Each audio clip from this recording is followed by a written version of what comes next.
নমস্কার বন্ধুরা, Rupam info YouTube চ্যানেলে আপনাদের সকলকে জানাই স্বাগত। তো রেশন কার্ড নিয়ে প্রত্যেক মাসেই কেন্দ্র তথা রাজ্য সরকার নতুন নতুন আপডেট জারি করে। ইতিমধ্যে একটি নতুন আপডেট চলে এসেছে। কোন কার্ডে কী কী পরিমাণে রেশন দ্রব্য সামগ্রী পাবেন তার একটি তালিকা কিন্তু এবার সামনে এসেছে। AAY, RKSY1, RKSY2 এবং অন্যান্য কার্ডে রেশন কার্ডধারীদের জন্য একটি বিরাট সুখবর রয়েছে। তো ভিডিওটি পুরো দেখবেন, কোথাও কেটে কেটে দেখবেন না, না হলে পুরোটা বুঝতে পারবেন না। আর আপনাদের কাছে একটি ছোট্ট রিকোয়েস্ট, আপনি যদি প্রথমবার আমার এই চ্যানেল ভ্রমণ করে থাকেন তাহলে অবশ্যই চ্যানেলটিকে সাবস্ক্রাইব করে বেল আইকনটি বাজিয়ে রাখবেন, কারণ এই ধরনের নিত্য নতুন ভিডিও প্রায়ই আমরা এই চ্যানেলে আপলোড করে থাকি। তাহলে দেখুন এই রিপোর্টটির মাধ্যমে কী লেখা আছে।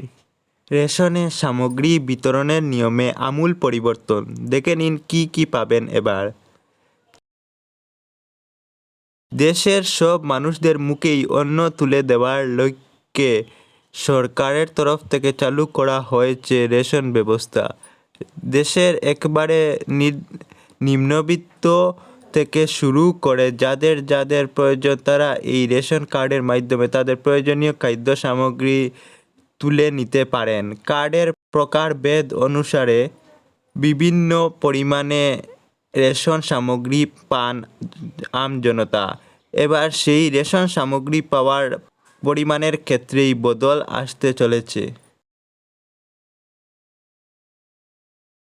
চলতি বছর থেকেই কোন উপভোক্তারা কত পরিমাণে খাদ্য সামগ্রী পাবেন সেই বিষয়ে বিস্তারিত তথ্য প্রকাশ্যে এসেছে।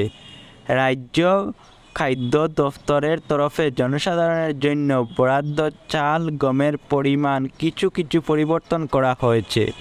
রাজ্য সরকারের খাদ্য দফতরের তরফে থেকে দেওয়া নির্দেশিকা অনুযায়ী অন্তর্ভুক্ত অন্য যোজনা AAY কার্ডে একটি পরিবার বিনামূল্যে মাসে 21 কেজি চাল, 13 কেজি 300 গ্রাম আটা বা 14 কেজি গম পাবেন। পাশাপাশি 13.50 কেজি দরে মিলবে চিনি। এর পাশাপাশি RKSY1 কার্ডধারীরা মাথাপিছু 5 কেজি করে চাল পাবেন। অন্যদিকে RKSY2 কার্ড যাদের রয়েছে তাদের জন্য মাথাপিছু 2 কিলো করে চাল বরাদ্দ করা হয়েছে। এছাড়া মাথাপিছু 3 কেজি করে চাল এবং 1 কেজি 900 গ্রাম করে আটা বা 2 কেজি করে গম পাবেন অগ্রাধিকারপ্রাপ্ত PHH কার্ড আছে এমন ব্যক্তিরা। যাদের কাছে বিশেষ অগ্রাধিকারপ্রাপ্ত SPHH কার্ড রয়েছে তারাও অগ্রাধিকারপ্রাপ্ত PHH কার্ডের হারেই সামগ্রী পাবেন। প্রসঙ্গত উল্লেখ্য, লকডাউন জারি হওয়ার সময় থেকেই কেন্দ্র এবং রাজ্য বিনামূল্যে খাদ্য সামগ্রী দেওয়ার বিশেষ উদ্যোগ গ্রহণ করেছিল। তবে এই প্রসঙ্গে জানিয়ে রাখা দরকার, রাজ্য খাদ্য দপ্তরের তরফে রেশন কার্ডের সঙ্গে আধার নম্বর লিঙ্ক করা বাধ্যতামূলক করা হয়েছে। এছাড়াও রেশন ডিলাররা গ্রাহকদের প্রাপ্যের তুলনায় কম সামগ্রী দিলে গ্রাহকরা 1967 নম্বরে ফোন বা এই লিঙ্কটিতে অভিযোগ জানাতে পারবেন।